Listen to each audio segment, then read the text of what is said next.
Bob is an executive in some IT security company. He never talks much about his job. I don't actually know what he does, but he is very well off.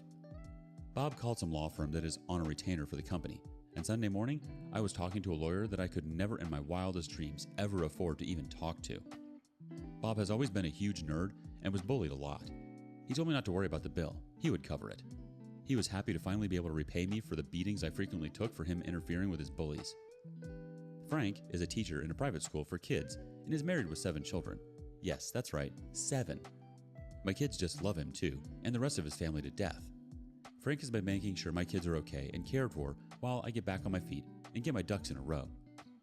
Yesterday was a very hectic day. It started with an STD screening early in the morning. Gave me chlamydia. Another screen in 6 months. My self-pity party switched to pure effing anger when I found out. That's it for me.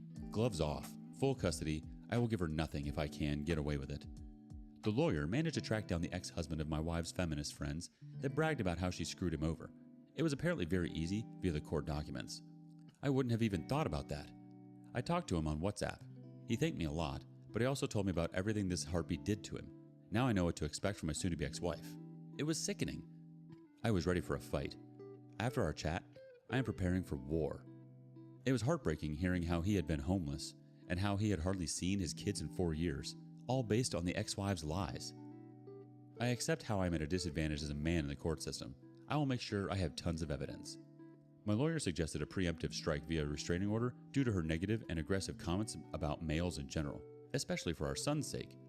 Growing up in a household with an openly anti-male parental figure is obviously very damaging. So, I am going for full custody. I told the lawyer to go ahead. She expects her to be served the restraining order today. I had a call with my soon-to-be ex-wife on Zoom. Keep in mind that she hadn't reached out to me at all since she showed up at the door to argue with my dad.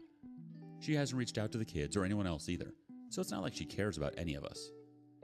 The call was absolutely bizarre. She was all made up with a massive cleavage. It was obvious she was trying to look her absolute best. I haven't seen her that dolled up for years.